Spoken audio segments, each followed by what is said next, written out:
Hi viewers, welcome to our channel. ప్రస్తుతం మనతో పాటు ఇమ్మంది రామారావు గారు సీనియర్ జర్నలిస్ట్ ఉన్నారు. వారితో ఒకసారి మాట్లాడదాం. సార్ నమస్కారం. సార్ నమస్తే అండి. సార్ ఏపీలో వైసీపీ ఓటమి పైన కేటీఆర్ గారు కొన్ని సంచలన వ్యాఖ్యలు చేశారు. సార్ ఫస్ట్ టైం ఆయన రియాక్ట్ అయి వైసీపీ ఓటమి గురించి మాట్లాడారు. వైసీపీ ఓటమి నన్ను ఆశ్చర్యం కలిగించింది. 40% ఓటింగ్ తెచ్చుకోవడం అనేది అంత ఈజీ కాదు. అలాగే ఇక్కడ షర్మిల గారిని ఒక పావులా వాడుకున్నారు తప్పితే ఆమె పాత్ర ఇంకేమీ లేదు అని చెప్పేసి కూడా కామెంట్ చేశారు. పవన్ కళ్యాణ్ గారు విడిగా పోటీ చేస్తుంటే ఫలితాలు మరోలా ఉండేవని కూడా చెప్పేసి ఆయన అభిప్రాయపడ్డారు. సార్ సో ఆయన కామెంట్స్ పైన మీ ఒపీనియన్ ఏంటి సార్? ఆయన అభిప్రాయపడ్డారు, అది మీరు చెప్పింది నేను చెప్తా. ఆయన ఉద్దేశం అది. పోనీ వీళ్ళ పవన్ ఓటమి జగన్మోహన్ రెడ్డి ఓటమి గురించి కాదు. వీళ్ళు ఎందుకు ఓడిపోయారో చెప్తారా? చెప్పారు సార్. అది కూడా వీళ్ళు ఎందుకు ఓడిపోయారో చెప్తారా? వీళ్ళ సైడ్ నుంచి మంచిగా చెప్తారు. మేము తప్పులు చేసాము, అవినీతి చేసాము, జనంలో అవినీతి అనేది బాగా కూరుకుపోయింది, ప్రజలు మమ్మల్ని యావగించారు, మాకు సరైన సమాధానం చెప్పారని చెప్తారా? మీ మహారాజులు మీ చాలా అంటే బౌద్ధ మతాన్ని తీసుకున్నటువంటి పవిత్రమైన మనుషులు అని చెప్తారు. కానీ ఇప్పుడు ఇన్ని లక్షల కోట్లు ఎక్కడి నుంచి వచ్చిందండి? కోని ప్రకాశరావు గారు 100 రూపాయలు నన్ను అడిగి తీసుకెళ్లేవాడు, బియ్యం కొనుక్కునేవాడు అని చెప్పారు. కవిత 10 రూపాయలు నా దగ్గర తీసుకుండేది, నా దగ్గర తీసుకొని సినిమాకి వెళ్తుండేది అని చెప్పాడు. దాన్ని మీరు ఖండించలేదు అంటే నిజమే కదా. అలాగే 85లో 5,000 రూపాయలు అప్పు తీసుకున్నటువంటి కేసీఆర్ గారు 5 సంవత్సరాలు అయినప్పుడు కూడా 5,000 రూపాయలు అప్పు తీర్చుకోలేదు. That was their financial status. అయిపోయింది కదా. నువ్వు అమెరికాలో పనిచేస్తున్నావు, మీ నాన్న ఏమన్నా నువ్వు ఇప్పటికి ఇంతవరకు అడుగు తింటాము, రాజకీయాలు వద్దు, గాడిద గుడ్డు వద్దు, నువ్వు ఇంట్లో కూర్చొని నువ్వు తిట్టలేదా? మరి అలాంటి వాళ్ళకి ఈరోజు 1,000 కోట్లు ఎలాగొచ్చాయమ్మా? నీ బాబు నీ ఫాదర్ ఏమన్నాడు? ఇండియాలో ఉన్న అందరికి కూడా, అందరు ముఖ్యమంత్రులు కూడా నేను ఫీడ్ చేస్తా, కమాన్ రండి నాతో చేతులు కలపండి అని చెప్పాడు కదా. ఇండియాలో 29 రాష్ట్రాలు ఉన్నాయి. 29 రాష్ట్రాలకు కనీసం రాష్ట్రానికి 1000 కోట్లు ఇచ్చినా 29,000 కోట్లు ఉండాలి కదా. అంతే కదండి.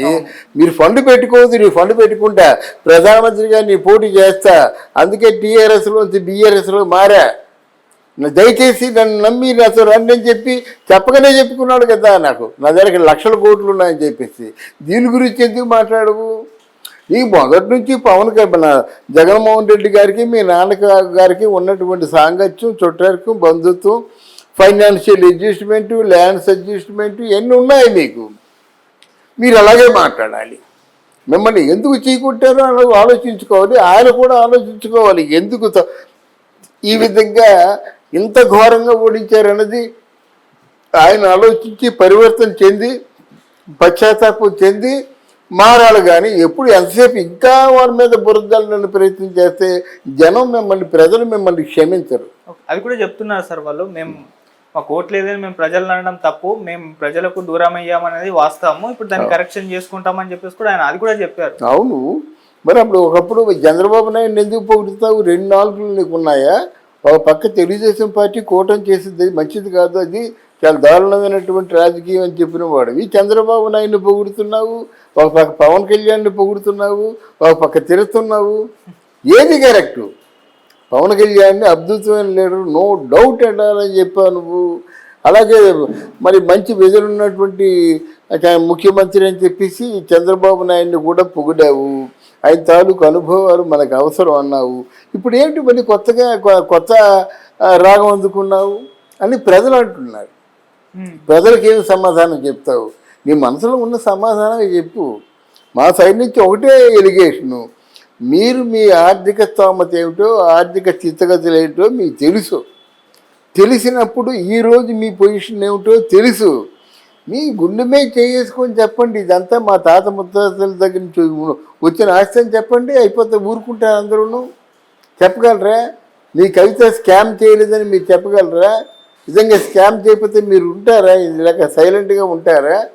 ఎందుకు మీలో తప్పులు ఎంచుకొని మిగతా వాళ్ళ గురించి మాట్లాడడం కేటీఆర్కి చెల్లదు. కేసీఆర్ మాట్లాడాడంటే అడ్డగోలుగా మాట్లాడతాడు. మరి వీళ్ళందరూ కూడా చంద్రబాబు నాయుడు తాలూకా డిస్కవరీసే కదా, ఆయన చేతి కింద పనిచేసేవాళ్ళు కదా. ఆ సత్యాన్ని మర్చిపోయి రాకూడదు, తరిమి కొడతాం, ఇలాగా మాట్లాడడం ఆ స్థాయికి తగ్గదు. సార్ ఇప్పుడు ఆయన చెప్పిన దాంట్లో ఒక 3 పాయింట్స్ తీసుకుంటే సార్, షర్మిల గారిని ఒక పావలా వాడుకున్నారు జగన్ గారిని ఓడించడానికి అని ఒకటి, కేతిరెడ్డి గారు ఎప్పుడు జనంలోనే తిరుగుతారు, ఆయన ఓడిపోవడం కూడా విచిత్రం అని చెప్పేసి 2, మళ్ళీ పవన్ కళ్యాణ్ గారు విడిగా పోటీ చేస్తుంటే ఫలితాలు వేరేగా ఉండేవని 3. ఈ 3 అంశాలను అంటే ఏ విధంగా చూడొచ్చు అంటే ఇవి కరెక్టే అంటారా ఆయన చెప్పిన దాని ప్రకారం? ఇక్కడ మొదటి ప్రశ్నకు సమాధానం, ఇప్పుడు షర్మిలాని పావులాగా వాడుకోవడానికి షర్మిలకు ఉన్నటువంటి ఇమేజ్ సరిపోదు. ఆవిడకున్న ఇమేజ్ పెద్దది. కేకే ఆవిడేం పవన్ కళ్యాణా కదా, లేదా ఆవిడేం విజయశాంత, అనుష్క, ఎవరు నయనతార, అంతే కదమ్మా. దీపిగా పడుకోనా ఏమిటి, ఆవిడ ఒక తిట్టికేస్తే ఒక విజులు కొడితే రావడానికి ఆవిడెవరు? ఆవిడని ఏం బావులో ఉపయోగించుకుంటాము? ఆవిడ బాధగా ఉన్నప్పుడు కన్నీరు కాచినప్పుడు పర్వాలేదమ్మా నీకు మంచి రోజులు వస్తాయని చెప్తారు, కానీ ఆవిడని ఎలాగ ఉపయోగించుకున్నారో చెప్పాలి ఆయన. ఒకటి సార్, పావులా వాడుకోవడానికి హీరోయిన్ కావాలా, సెలబ్రిటీ అయ్యి ఉండాలా, లేకుంటే భారీ పాపులర్ అయ్యి? అవునండి, ఇప్పుడు ఆవిడని ఎవరు ఖాతరు చేయకపోయినట్టయితే మరి ఏం వాడుకుంటారు? ఇప్పుడు పావులంటే డెఫినెట్గా అంటే ఇంతమంది ఇన్ని ఓట్లు నా వల్ల మెయిన్గా ఓట్లు పడ్డమే కదా, మెయిన్గా కేడర్ని సమకూర్చుకోవడమే కదా. అలా కాకుండా మీ ఫోటో పెట్టి పూజ చేసి దండలు వేస్తే మీకు హెల్ప్ చేసినట్టు అవ్వదు కదా. మీరు ఉన్నారండి, మీ ద్వారా 100 ఓట్లు వచ్చాయనుకో, ఇది నా తాలూకు జీవితాంతం నేను సంపాదించిన మంచితనం, అది కరిగించి మీకు 100 ఓట్ల రూపంలో ఇస్తున్నానంటే ఓటుకు 1000, 2000, 3000 ఇస్తారు. అదో పద్ధతి. అర్థమైందా? అక్కడ షర్మిల అసలు ఉంటుందో ఊడిపోతుందో తెలియని పార్టీ కాంగ్రెస్ పార్టీకి వచ్చింది, ఆవిడ ఏం చేయలేదు. ఆ లాస్ట్ గొడవలే ప్రధానంగా చోటు చేసుకుంది. తర్వాత రాజకీయంగా కూడా షర్మిల, జగన్మోహన్ రెడ్డి ఇద్దరూ పనికిరారు అనేటువంటి ఒక రాజముద్ర వేసేశారు వాళ్ళిద్దరి మీద.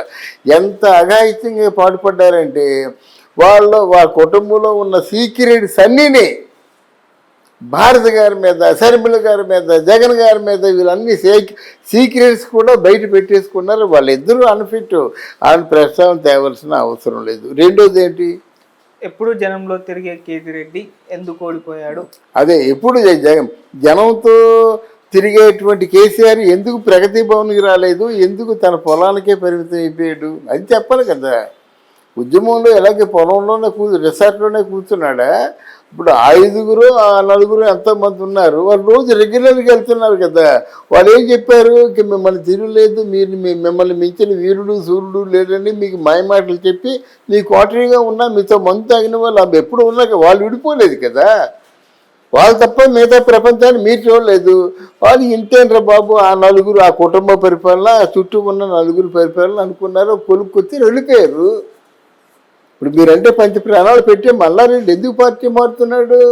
మల్లారెడ్డి మీ పార్టీలు ఉంటే రేవంత్ రెడ్డి ప్రాపర్టీ అంతా కొల్లగొడుతున్నాడు, అంతే కదా. వాడు ప్రాపర్టీని ఆయన సురక్షితంగా కాపాడుకోవాలి కదా. అది. మూడోది, పవన్ కళ్యాణ్ గారు విడిగా పోటీ చేస్తుంటే ఫలితాలు మరోలా ఉండేవి. అవును, ఆ మాట ఆయనే చెప్పాడు కదా. ఏంటి ప్రాణం పోయినప్పుడు కూడా ఓట్లను చేయాలనేవాను అని చెప్పాడు కదా. అది నువ్వు చెప్పేది ఆయన తెలీదా? ఆయన రాజకీయాలు 14 సంవత్సరాలు బట్టి రాజకీయంలో ఉండి మాయా మంత్రాలు, కుతంత్రాలు, కుట్రలు అన్నీ చూస్తున్నాడు కదా. ఆయన నువ్వు చెప్పాల్సిన అవసరం లేదు, ఆయన బాగా తెలుసు. ఇప్పుడు చంద్రబాబు నాయుడిని మించినోడు అయిపోయాడు రాజకీయాలు చేయడంలో, సంపద సృష్టించడం అనుభవంలో కాదు. అది నువ్వు చెప్పాల్సిన అవసరం లేదు.